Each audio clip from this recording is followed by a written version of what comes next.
सच के साथ। नमस्कार, सिटी वाराणसी लाइव में आप सभी का स्वागत है। मैं हूं अमित मिश्रा। आइए देखते हैं आज के प्रमुख समाचार।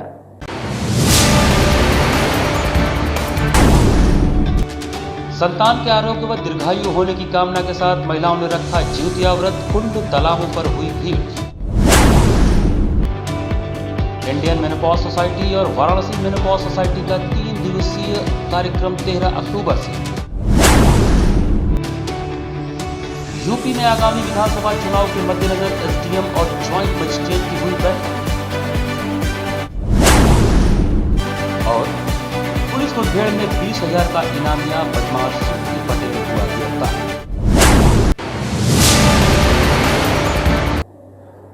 और अब समाचार विस्तार से। कोरोना काल के बावजूद महिलाओं में जीवित पुत्र का व्रत को लेकर जबरदस्त उत्साह दिखा। अश्विन मासी कृष्ण पक्ष की अष्टमी तिथि को पड़ने वाले जीवित पुत्र का व्रत को लेकर कोरोना काल के बावजूद महिलाओं में जबरदस्त उत्साह रहा। पुत्र के आरोग्य व दीर्घायु होने की कामना के साथ महिलाओं ने व्रत रखा और गंगा घाट पर कुंडों के किनारे पूजा पाठ किया। जिउतिया व्रत के चलते नदी किनारे महिलाओं की भीड़ उमड़ी रही। पुलिस को यातायात व्यवस्था को सुचारू रखने के लिए कड़ी मशक्कत करनी पड़ी। जिस प्रकार से बिहार में छठ पूजा का महत्व होता है, उसी तरह उत्तर प्रदेश में जीवित पुत्रिका का मान होता है। पुत्र के आरोग्य व दीर्घायु होने के लिए घर की महिलाएं कठिन व्रत रखती हैं। गंगा घाट पर कुंड के किनारे गाजे बाजे के साथ महिलाएं पूजन सामग्री के साथ जाती हैं और जिउतिया माता की पूजा कर अपने बच्चों के उज्जवल भविष्य का आशीर्वाद मांगती हैं। महिलाएं दिन भर व्रत रखती हैं और दोपहर बाद गंगा घाट पर कुंड के किनारे गन्ने का मंडप सजाती हैं। इसके बाद सूप में विभिन्न तरह के फल लेकर जाती हैं। कई महिलाएं एक साथ मिलकर जीमूत वाहन की कथा सुनने के बाद विधि विधान से पूजा करती हैं। महिलाओं को जितने पुत्र होते हैं उसी संख्या में जिउतिया को धारण करती हैं। इसके बाद महिलाओं ने पूजा के प्रसाद के रूप में धागे में बना हुआ जिउतिया अपने बच्चों के गले में पहनाकर उन्हें आरोग्य व दीर्घायु होने का आशीर्वाद दिया। गंगा और वरुणा नदी किनारे के अतिरिक्त डीरेका के सूर्य सरोवर, ईश्वर गंगे कुंड, लक्ष्मी कुंड सहित अन्य कुंडों में सुबह से ही भीड़ दिखी, जो दोपहर बाद बढ़ती गई। जिउतिया व्रत को लेकर सबसे अधिक भीड़ लक्ष्मी कुंड पर पिछले वर्ष की तरह ही दिखी। यहाँ पर पूजा करने का विशेष महत्व है। जिउतिया के साथ लक्ष्मी मंदिर में चलने वाला सोरहिया मेला भी समाप्त हो जाता है। जिउतिया के चलते पूरे क्षेत्र में जाम की स्थिति रहती है। कहीं कहीं कोरोना गाइडलाइन का पालन करते दिखे तो कहीं इसकी अनदेखी भी हुई, लेकिन उन्हें रोकने व टोकने वाले भी नदारद दिखे। जिउतिया व्रत को देखते हुए सुबह से ही बाजार सज गए थे। फूल, माला, गन्ना, फल के साथ पूजा के बाद धारण किए जाने वाले धागे की खरीदारी सुबह से ही शुरू हो गई थी। दोपहर तक इन चीजों के दाम चढ़े हुए थे और दोपहर के बाद ही दाम में कमी आ पाई। आज किस तरह का पर्व है? आज ये जिउतिया का पर्व है। शिवाष्टमी है। ये शिवाष्टमी और जिउतिया का पूजा हो रहा है यहाँ। क्या मान्यता है? मान्यता यह है कि 16 रोज जो व्रत रहती है, माँ लक्ष्मी का दर्शन पूजा करती हैं। आज उनका समापन है। नाम बताइए। जगदीश शंकर दीक्षित, हाँ। व्यास लक्ष्मी कुंड। हाँ। और ये दोनों व्रत आज है, जिउतिया का भी है, महालक्ष्मी जी का व्रत का भी समापन है। और इससे जो है बहुत ही प्रसन्नता है कि बड़े शांतिपूर्वक जो है प्रशासन ने धार्मिक जनताओं के साथ साथ दिया। ये संपन्न होने जा रहा है। ये जिउतिया माँ का व्रत हम लोग कर रहे हैं पुत्र की कामना के लिए। और इसमें तरह तरह के फल, फूल, मिठाई, जितना हमारी श्रद्धा हो सके उतना हम करते हैं माँ के लिए। ये पुत्र के लिए किया जाता है ये व्रत। हम लोग निराजल व्रत रहते हैं इसमें। ये ऊख लेते हैं, इसमें 8 मीटर कपड़ा लगाते हैं, दिया जलाते हैं भगवान के लिए कि हम लोग दिन निराजल व्रत रहकर ये व्रत हम लोग संपन्न करते हैं कि हे माँ जिउतिया, जैसे हम लोग को शक्ति दी ऐसे सबको दीजिए। ये पुत्र के लिए ही है और हम क्या कहें, माँ जिउतिया की जय। बुधवार को आगामी विधानसभा चुनाव के मद्देनजर 2 मंडल के एसडीएम और ज्वाइंट मजिस्ट्रेट की बैठक जिला राइफल क्लब में संपन्न हुई। यूपी में आगामी विधानसभा चुनाव को देखते हुए बुधवार को 2 मंडल के एसडीएम और ज्वाइंट मजिस्ट्रेट की बैठक जिला राइफल क्लब में संपन्न हुआ। भारत निर्वाचन आयोग के निर्देश के क्रम में वाराणसी के जिला राइफल क्लब में 2 मंडल, मिर्जापुर मंडल और बनारस मंडल के सभी विधानसभा क्षेत्र के एआरओ के 1 दिवसीय प्रशिक्षण रखा गया है। इसके तहत एआरओ नेट के जो लीगल प्रोविजंस हैं उसको यहां पर प्रशिक्षित किया जाएगा, जिससे आने वाले सभी विधानसभा चुनाव में यह बेहतर तरीके से और रोल निवेदन करा सके। इस बैठक में ज़्यादातर एसडीएम और कुछ ज्वाइंट मजिस्ट्रेट भी शामिल हुए हैं। वाराणसी में राइफल क्लब में 2 मंडल, मिर्ज़ापुर मंडल और बनारस मंडल के सभी जिलों के सभी विधानसभाओं के ERO की 1 दिवसीय प्रशिक्षण रखा गया है, जिसके तहत ERO नेट के जो ERO के जो लोग लीगल प्रोविजंस हैं, ERO नेट का जो हैंड्स ऑन है, उसको यहाँ पर प्रशिक्षित किया जाएगा सभी ERO को, जिससे आने वाले आगामी विधानसभा चुनाव में ये बेहतर ढंग से रोल रिवीजन करवा सकें और ERO नेट को हैंडल करें। मंगलवार से वाराणसी शहर में 10 दिनों तक चलने वाले अतिक्रमण हटाओ सघन अभियान की शुरुआत हुई। शहर में अतिक्रमण के खिलाफ 10 दिन तक चलने वाले सघन अभियान की मंगलवार से शुरुआत हुई। करीब 7 घंटे तक शहर के विभिन्न इलाकों में सड़कों पर दुकान लगाने वालों, बेतरतीब तरीके से ई-रिक्शा व ऑटो चालकों और 2 पहिया वाहन चालकों पर कार्रवाई की गई। चौकाघाट में डीएम, पुलिस कमिश्नर व नगर आयुक्त ने अतिक्रमणकारियों को सख्त चेतावनी दी कि अभियान की फोटोग्राफी कराई जा रही है। दोबारा अतिक्रमण मिलने पर मुकदमा दर्ज करने के साथ साथ पब्लिक प्रॉपर्टी एक्ट में कार्रवाई भी की जाएगी। DM Kaushalraj Sharma, police commissioner A Satish Ganesh और नगर आयुक्त प्रणय सिंह समेत अन्य अधिकारी शाम 4 बजे पुलिस फोर्स के साथ चौकाघाट पहुंचे। राजकीय आयुर्वेद कॉलेज के पास सड़क पर रखी लकड़ी, फर्नीचर आदि जब्त कर लिए गए। अतिक्रमण पर निशान लगाए गए। डीएम ने कहा कि 3 दिन में सामान नहीं हटा तो प्रशासन जब्त कर लेगा। Police commissioner A Satish Ganesh ने कहा कि शहर की सड़कों को कब्जा मुक्त करने के लिए विशेष अभियान चलेगा।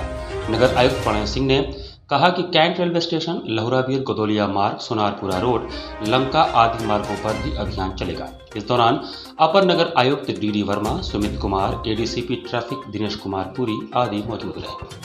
इसी को देखते हुए पूरे शहर में 5 जोन में 5 अलग टाइम बनाई गई है, तो सारे शहर के मुख्य सड़कों के अतिक्रमण हटवाए गए। अभी इसमें मेन रोड दिए जा रहे हैं और 1-2 दिन के बाद अन्य रोड भी लिए जाएंगे। ये लगभग 10 दिन पूरा अतिक्रमण अभियान पूरे शहर में चलेगा और उसके माध्यम से ये इंश्योर किया जाएगा कि जो नाले हैं या जो साइड की पट्टियाँ हैं, वहाँ तक जितने भी इंक्रोचमेंट हैं, चाहे वो छोटे लीगल इलीगल जो है, चाहे छोटे टेम्परेरी हों चाहे परमानेंट हों, उन सबको हटवाया जाए। इसमें मशीन और मटेरियल की व्यवस्था करने की जिम्मेदारी नगर निगम और बीडीए ले रहा है। उसके साथ पुलिस के सहयोग के लिए, प्रशासन के सहयोग के लिए 29 सितंबर को विश्व हृदय दिवस के उपलक्ष्य पर स्वयंसेवी संस्थाओं द्वारा विभिन्न कार्यक्रमों का आयोजन किया गया। 29 सितंबर को पूरा देश विश्व हृदय दिवस के रूप में मनाता है। हृदय रोग विशेषज्ञ डॉक्टर की माने तो दिन प्रतिदिन हृदय से संबंधित रोगों के मरीज बढ़ते जा रहे हैं। स्वयंसेवी संस्थाएं जाते केंद्र तथा प्रदेश सरकार लोगों को जागरूक करने के लिए विभिन्न कार्यक्रम आयोजित कर रहा है। काशी हिंदू विश्वविद्यालय स्थित सर सुंदरलाल चिकित्सालय के हृदय रोग विशेषज्ञ डॉक्टर ओम शंकर ने बताया कि योग और प्राणायाम के साथ लोगों को स्वास्थ्य परीक्षण समय समय पर कराते रहना चाहिए। इसके साथ ही ब्लड प्रेशर, ब्लड शुगर और हीमोग्लोबिन की जांच भी अति आवश्यक है। सभी मनुष्यों को प्रतिदिन 30 मिनट से 45 मिनट तक टहलना चाहिए। इसके साथ ही खान पान पर विशेष ध्यान देना चाहिए। लोगों को फास्ट फूड, जंक फूड से बचना चाहिए। कार्डियोलॉजी विभाग के डॉक्टर ओम शंकर ने बताया कि लोगों में हार्ट से जुड़ी समस्याएं तेजी से बढ़ रही हैं। उन्होंने बताया कि कोरोना महामारी की वजह से लोगों की सक्रियता टीवी, रेडियो और मोबाइल में ही जाने से लोग घरों में कैद हो गए हैं, जबकि हृदय रोग से बचने के लिए लोगों को बाहर निकलकर टहलना चाहिए। बड़ी संख्या में लोग हार्ट से जुड़ी बीमारियों की तरफ खींचे चले आ रहे हैं। ऐसे में जरूरी है कि वे नियमित जांच कराते रहें और तमाम परिस्थितियों के बीच भी बेहतर लाइफस्टाइल का पालन करें। साल में वैसे तो एक दिन ये मनाया जाता है विश्व हृदय दिवस, लेकिन जो हर वर्ष 29 मतलब इस वर्ष 29 सितंबर को मनाया जा रहा है। और इसमें सबसे बड़ी बात यह है कि हृदय जो है, अब ये समस्या खास करके ऐसा नहीं है कि ये खास किसी पैसे वाले लोगों को हो रही है या फिर इस तरह के लोगों को हो रही है कि वो मतलब किसी भी सोसाइटी में ये आज हो रहा है। और इसमें सबसे जो दिक्कत है वो है युवाओं की, जो हमारे देश में युवाओं में हार्ट अटैक जैसी जो परेशानियाँ हैं बहुत तेज़ी से हमारे देश में बढ़ रही है। क्राइम ब्रांच और 3 थानों की पुलिस के संयुक्त प्रयास से औरंगाबाद निवासी 20,000 के इनामी सचिन उर्फ सिक्की पटेल को धर दबोचा गया। क्राइम ब्रांच और 3 थानों की पुलिस ने मंगलवार रात 9 बजे सिटी रेलवे स्टेशन के पास मुठभेड़ में 20,000 के इनामी औरंगाबाद निवासी सचिन उर्फ सिक्की पटेल को धर दबोचा। अंद्रा पुल से उसके निकलने की सूचना पर सिगरा, चेतगंज और क्राइम ब्रांच चेकिंग कर रही थी। इस दौरान वह चौकाघाट होते सिटी रेलवे स्टेशन की ओर भागा। सूचना पर जैतपुरा पुलिस भी पहुंची। खुद को घिरता देख बदमाश ने फायरिंग शुरू कर दी। जवाबी कार्रवाई में बाएं पैर में गोली लगने से वह गिर पड़ा। बीते मार्च में चेतगंज के बाग बरियार सिंह में काशी विद्यापीठ के पूर्व छात्र नेता पर जानलेवा हमले के बाद से सिक्की पटेल फरार था। इस दौरान कमिश्नरेट पुलिस की ओर से उस पर 20,000 का इनाम भी घोषित कर दिया गया था। मुखबिर की सूचना पर पुलिस मंगलवार रात अंधरा पुल के पास उसे पकड़ने की फिराक में थी। तब तक वह भागने लगा। सिटी स्टेशन के पास जैतपुरा पुलिस से घिरता देख वह फायरिंग करने लगा। जवाबी फायरिंग में घायल होने के बाद पुलिस उसे कबीर चौरा मंडली अस्पताल ले गई। वहां से बीएचयू ट्रॉमा सेंटर रेफर कर दिया गया। मुठभेड़ में क्राइम ब्रांच के प्रभारी अश्विनी पांडे, सिगरा थाना प्रभारी अनुज शुक्ला, चेतगंज थाना प्रभारी परमहंस, जैतपुरा थाना प्रभारी शशिभूषण राय मौजूद थे। घटना के बाद मौके पर डीसीपी वरुणा जोन विक्रांत वीर, एडीसीपी प्रबल प्रताप सिंह पहुंचे। बदमाश के पास से .324 बोर का असलहा, कारतूस और मौके से खोखा बरामद किया गया है। बदमाश के पास से बरामद बाइक के बारे में पता किया जा रहा है। एक मुलजिम है जो सचिन उर्फ सिक्की पटेल, उम्र लगभग 42 साल है। वो थाना चेतगंज से 307 के मुकदमे में वांछित था और उस पर ऑलरेडी लगभग 6-7 और अन्य मुकदमे भी हैं। तो आज शाम को लगभग ये 10 बजे की घटना है। सिगरा पुलिस ने जब उसको रुकने तो उसको ट्रैक किया था और उसकी सूचना जैतपुरा को दी गई थी। तो जब जैतपुरा की पुलिस की टीम ने उसको रोकने का इशारा किया तो वो रुकने की बजाय भागने लगा और पुलिस की टीम पे उसने फायरिंग की है। तो बचाव में जब पुलिस की टीम ने अपना बचाव किया तो उस पर पैर में गोली लगी है और वो घायल हुआ है, जिसको कबीर चौरा हॉस्पिटल में भेजा गया है और आगे की कार्रवाई हम लोग करवा रहे हैं। किस तरह के मुकदमे थे? देखिए ये 302 और 307 जो अटेम्प्ट टू मर्डर और मर्डर इस तरह के मुकदमे में वांछित था और उस पर 20,000 का इनाम भी है। इंडियन मेनोपॉज सोसाइटी और वाराणसी मेनोपॉज सोसाइटी द्वारा 13 अक्टूबर को वाराणसी के ताज होटल में 26वां 3 दिवसीय राष्ट्रीय कॉन्फ्रेंस आयोजित होगा। इंडियन मेनोपॉज सोसाइटी और वाराणसी मेनोपॉज सोसाइटी द्वारा आयोजित इम्सकॉन 2021 3 दिवसीय 26वां राष्ट्रीय कॉन्फ्रेंस वाराणसी में 13 अक्टूबर 2021 को ताज होटल में आयोजित होगा।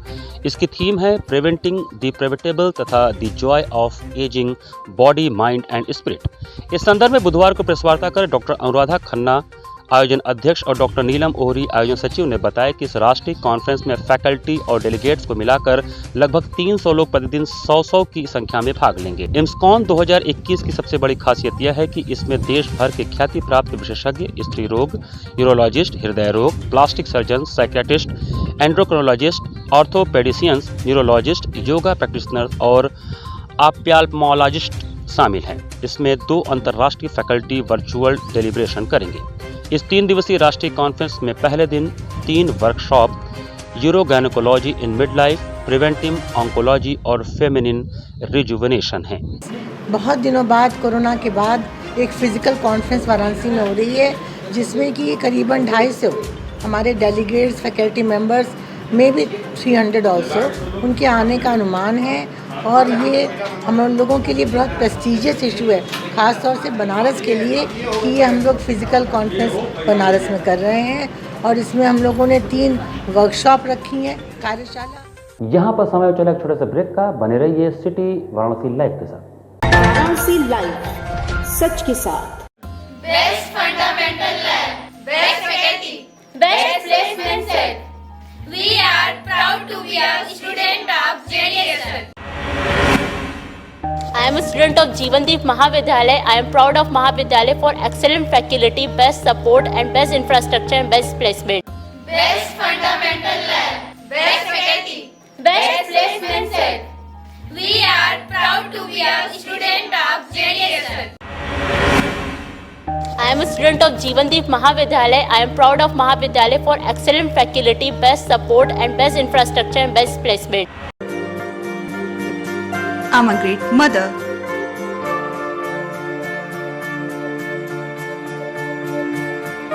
I'm living a life with purpose. Because I'm providing the best education to my child. And that's the Swami Harsevanand Public School.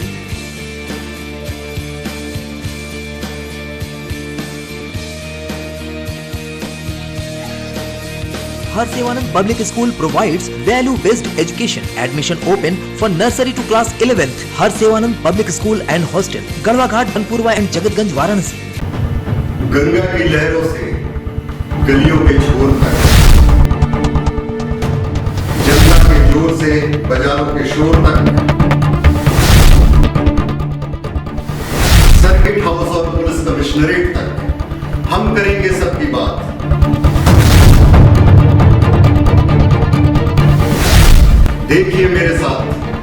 Banaras की बात। कोरोना वायरस ने देश में एक बार फिर से रफ्तार पकड़ ली है। ऐसे में जरूरी है कि सभी लोग पूरी एहतियात बरतें। घर से बाहर निकलते समय मास्क का सदैव प्रयोग करें। समय समय पर हाथों को सैनिटाइजर से सैनिटाइज करें। ज्यादा भीड़ भाड़ वाली जगहों में जाने से बचें। 2 गज की दूरी का पालन करें। स्वस्थ रहें, सुरक्षित रहें। जनहित में जारी वाराणसी लाइव। वाराणसी लाइव, सच के साथ। ब्रेक के बाद आपका स्वागत है। 28 सितंबर मंगलवार को हमसफर व राज मंदिर के पार्षद अजीत सिंह द्वारा शहीद शिरोमणि भगत सिंह जी की जयंती पर काशी व्यायामशाला राज मंदिर में निःशुल्क नेत्र रोग जांच शिविर व चश्मा वितरण कार्यक्रम आयोजित किया गया। सरदार भगत सिंह की जयंती पर मंगलवार को हमसफर व राज मंदिर के पार्षद अजीत सिंह के तत्वाधान में काशी व्यायामशाला राज मंदिर में निःशुल्क नेत्र रोग जांच शिविर व चश्मा वितरण कार्यक्रम आयोजित किया गया। इस कार्यक्रम के मुख्य अतिथि वरिष्ठ नेत्र रोग सर्जन डॉक्टर विवेक सिंह, विशिष्ट अतिथि संजय सोनकर थे। निःशुल्क नेत्र रोग जांच डॉक्टर विवेक सिंह व डॉक्टर नितिन कुमार वर्मा के द्वारा किया गया। निःशुल्क जांच शिविर में क्षेत्र के लगभग 800 से अधिक बुजुर्गों व युवाओं ने अपनी आंख की जांच करवाई।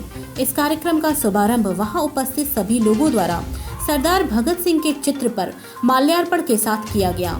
तत्पश्चात राजमंदिर वार्ड के पार्षद अजीत सिंह ने मुख्य अतिथि व विशिष्ट अतिथि को माल्यार्पण और स्मृति चिन्ह भेंट कर स्वागत किया, जिसके बाद अतिथियों ने अपने अपने विचार रखकर आंख की उपयोगिता, देखभाल और उपाय के विषय में उपस्थित लोगों को समझाया, जिसके बाद नेत्र परीक्षण का कार्य शुरू हुआ। नेत्र परीक्षण के बाद चश्मे का वितरण 3 अक्टूबर को किया जाएगा। आज शहीद आजम सरदार भगत सिंह का जन्मदिन है। इस मौके पर हमसफर संस्था की ओर से हम लोगों ने एक छोटा सा आयोजन किया है। जो लोग आँखों की समस्या से परेशान हैं, जिन्हें आँखों की बीमारी है, ऐसे लोगों के लिए यह एक कार्यक्रम आज रखा गया है, जहां हम लोगों ने लक्ष्य रखा है कि कम से कम 1000 ऐसे लोगों को इस कार्यक्रम के माध्यम से आँखों की जांच के उपरांत निःशुल्क चश्मा वितरण का कार्यक्रम किया जा रहा है, जिन्हें हम उन्हें यह खूबसूरत सी दुनिया देखने में मदद कर सकते हैं। आज इस कार्यक्रम में शहीद आजम भगत सिंह जी की जयंती पर 28 सितंबर को काशी हिंदू विश्वविद्यालय के विश्वनाथ मंदिर पर पोस्टर, सांस्कृतिक कार्यक्रम और सभा का आयोजन किया गया। मंगलवार को भगत सिंह छात्र मोर्चा ने शहीद आजम भगत सिंह जी की जयंती बीएचयू के विश्वनाथ मंदिर पर पोस्टर प्रदर्शनी, सांस्कृतिक कार्यक्रम और सभा के जरिए मनाया। इस दौरान हुई सभा में छात्र छात्राओं ने कहा कि भगत सिंह उन गिने चुने क्रांतिकारियों में से एक हैं जिन्होंने सबसे ज्यादा भारतीय समाज को प्रभावित किया है। लेकिन यह भी सबसे बड़ी विडंबना है कि यह व्यवस्था और सरकार 114 साल बीत जाने के बाद भी भगत सिंह को उनके विचारों के साथ याद करने से डरती है। भगत सिंह को याद करना शहादत और सामाजिक परिवर्तन की परंपरा को याद करना है। सरकार भगत सिंह के विचारों को दबा देना चाहती है। पोस्टर प्रदर्शनी के माध्यम से भगत सिंह के क्रांतिकारी विचारों और उनके सपनों को दिखाने का भी प्रयास किया गया। अंत में भगत सिंह छात्र मोर्चा के सदस्यों ने बीएचयू और शहर से नौजवानों से अपील की कि वो भी पढ़ाई के साथ साथ अपना जीवन समाज और देश को बदलाव के लिए समर्पित कर दें। सभा का संचालन उमेश और योगेश ने किया। सभा में वीके सिंह, शशांक, संदीप, अभिषेक, आकांक्षा ने अपनी बात रखी। सशक्त राष्ट्र निर्माण के उद्देश्य से बनी संस्था सेवाग्य संस्थानम सामाजिक तथा सांस्कृतिक रूप से भारत को सुदृढ़ बनाने में निरंतर अग्रसर है। सेवा को समर्पित समाज सेवी संस्था सेवाग्य संस्थानम सामाजिक तथा सांस्कृतिक रूप से भारत को सुदृढ़ बनाने के उद्देश्य से सशक्त राष्ट्र निर्माण हेतु अपनी आहुति देने के क्रम में निरंतर अग्रसर है। भारतवर्ष अपनी स्वतंत्रता के 75वें वर्ष में प्रवेश कर चुका है और आजादी का अमृत महोत्सव मना रहा है। सेवाग्य संस्थानम अमृत महोत्सव को प्रेरणा पर्व के रूप में मना रही है। प्रेरणा पर्व के माध्यम से भारतीय स्वतंत्रता संग्राम की पावन स्मृतियों के प्रति 75 विभिन्न कार्यक्रम करके आदरांजलि व्यक्त कर रहा है। प्रेरणा पर्व के अंतर्गत शहीद आजम भगत सिंह जी की जयंती पर स्वतंत्रता चौपाल का आयोजन 80 घाट पर किया गया। स्वतंत्रता संग्राम में चौपालों की यह अहम भूमिका रही है। चौपाल का जो उद्देश्य था कि स्वतंत्रता संग्राम के समय चौपालों पर किस प्रकार के दृश्य होते थे, वह कैसी चर्चाएं होती थी, वह भारत की स्वतंत्रता हेतु किए गए ऐतिहासिक संघर्ष के उस पावन स्मृतियों को वर्तमान पीढ़ी से अवगत कराया। इस चौपाल का बिंदु रहा कि भगत सिंह द्वारा बाहरी सरकार को सुनाने के लिए दिल्ली के सेंट्रल असेंबली में बम फेंका गया और उनकी गिरफ्तारी हुई। हजारों युवाओं में आज़ादी की अलग भी जगाई गई, जिसके बाद चौपालों पर लोग किस प्रकार की चर्चाएं करते थे, इसका मंचन किया गया। चौपाल के उपरांत बिलाल खान ने यह माटी सभी की कहानी कहेगी इस गीत पर अभिनय किया। चौपाल के मुख्य भूमिका में ऋतुज त्रिपाठी, माधव झा, अमीषा तिवारी, आकांक्षा श्रीवास्तव, दीपाली, अभिषेक मिश्रा, चाहत कनौजिया, अपर्णा पांडे ने चौपाल पर अपने अपने विचार रखे। अब रानी का राजा है, अंग्रेज रानी का। न राजा रहेगा न रानी रहेगी, ये दुनिया है फानी और फानी रहेगी। न जब एक भी जिंदगानी रहेगी। बूथवार शिक्षकों की भूमिका संवाद से समाधान की ओर कार्यक्रम के तहत समाजवादी शिक्षक सभा द्वारा संकट मोचन की पुरानी गली में सभा का आयोजन किया गया। समाजवादी शिक्षक सभा द्वारा प्रदेश भर में आयोजित किए जाने वाले कार्यक्रम बूथवार शिक्षकों की भूमिका संवाद से समाधान की ओर के तहत वाराणसी संकट मोचन की पुरानी गली में आयोजित किया गया। कार्यक्रम में सभी ने आगामी विधानसभा चुनाव में भाजपा सरकार को उखाड़ फेंकने का संकल्प लिया। कार्यक्रम में आए शिक्षकों, उत्तर प्रदेश प्राथमिक शिक्षा मित्र संघ के पदाधिकारियों, सदस्यों, वित्त विहीन शिक्षकों आदि ने हाथ उठाकर संकल्प लिया। समाजवादी पार्टी शिक्षक सभा के प्रदेश अध्यक्ष एवं विधान परिषद सदस्य डॉक्टर मान सिंह यादव बतौर मुख्य अतिथि कार्यक्रम में उपस्थित रहे। उन्होंने शिक्षा मित्रों, शिक्षकों का स्वागत करते हुए कहा कि भाजपा सरकार ने शिक्षा मित्रों की नौकरी छीनकर उन्हें मानसिक, सामाजिक और आर्थिक पीड़ा पहुंचाने का कार्य किया है। यहाँ तक कि काफी संख्या में शिक्षा मित्र आत्महत्या कर चुके हैं। आने वाले चुनाव में इसका बदला जरूर लेंगे। वह बोले कि सभी वर्गों का सम्मान केवल सपा में सुरक्षित है। उन्होंने सपा सरकार की उपलब्धियों का बखान करते हुए 1,76,000 शिक्षा मित्रों को नौकरी देने, वित्त विहीन शिक्षकों को 200 करोड़ मानदेय देने, विषय विशेषज्ञ की बहाली, अनुदेशकों, प्रेरकों को उचित मानदेय देने जैसी योजनाओं को गिनाया। उन्होंने कहा कि शिक्षक, कर्मचारी, बेरोजगार, किसान, नौजवान सहित सभी वर्गों का हित केवल समाजवादी पार्टी में ही सुरक्षित है। शिक्षक सभा के प्रदेश उपाध्यक्ष संजय प्रियदर्शी ने कहा कि समाजवादी पार्टी की सरकार बनने के लिए वोट देने की अपील करेगी। समाजवादी पार्टी की सरकार आएगी तो 300 यूनिट बिजली फ्री, समाजवादी पेंशन शिक्षा मित्रों का समायोजन किया जाएगा। किसानों के लिए फसल का वाजिब दाम बढ़ाने के लिए बेरोजगारी भत्ता देने, लैपटॉप योजना, सबको सम्मान, सबका विकास होगा। गरीब, मजदूर, बेरोजगार युवाओं को नौकरी देने का काम किया जाएगा। कार्यक्रम के मुख्य वक्ता एमएलसी आशुतोष सिन्हा व अध्यक्षता समाजवादी शिक्षक सभा के महानगर अध्यक्ष आलोक गुप्ता एवं संचालन प्रदेश सचिव युवजन सभा वरुण सिंह ने किया। आज हमारे प्रदेश के अध्यक्ष डॉक्टर मान सिंह यादव जी आए हुए हैं, जो संवाद से समाधान बूथवार शिक्षकों की भूमिका की संगोष्ठी को संबोधित करेंगे। सर, जैसे शिक्षक सभा आप लोगों का आज है, तो क्या शिक्षक आप लोगों के साथ एक मंच पर हैं सारे के सारे? सारे शिक्षक वैचारिक रूप से हमारे साथ हैं, समाजवादी पार्टी के साथ हैं, क्योंकि आपने देखा है कि समाजवादी पार्टी का शिक्षक एमएलसी आज बनारस ने चुना है, बनारस खंड से चुना गया है। तो इसका मतलब है कि शिक्षक समाज समाजवादी पार्टी के साथ, क्योंकि शिक्षक एमएलसी का मत केवल शिक्षक ही देता है और हमारा एमएलसी जीता, इसका मतलब है कि समाजवादी पार्टी के साथ शिक्षक है। तो 2022 विधानसभा की आप लोगों की किस प्रकार की तैयारियाँ चल रही हैं? हम लोग बूथवार शिक्षकों का ग्रुप बना करके लोगों से संवाद करेंगे, लोगों को समाजवादी रीतियों नीतियों से अवगत कराएंगे और इस सरकार के जिस तरह से प्रताड़ना की गई लोगों की शिक्षकों के साथ, जिस तरह से अमानवीय व्यवहार किया गया कोरोना काल में, जब लॉकडाउन किया गया तो विद्यालय के प्रबंधकों के द्वारा शिक्षकों को नौकरी से बाहर कर दिया गया। ऐसी दशा में शिक्षक भूखमरी का शिकार हो गया और एकमात्र सरकार नेता जो हमारा है समाजवादी पार्टी के राष्ट्रीय अध्यक्ष जी, उनके नेतृत्व में विश्वास रखते हुए समाजवादी सरकार बनाने को पूर्णतः तत्पर है। इसी के साथ सिटी वाराणसी लाइव का यह संस्करण में समाप्त करते हैं। मुझे दीजिए आज्ञा। नमस्कार। वाराणसी लाइव, सच के साथ।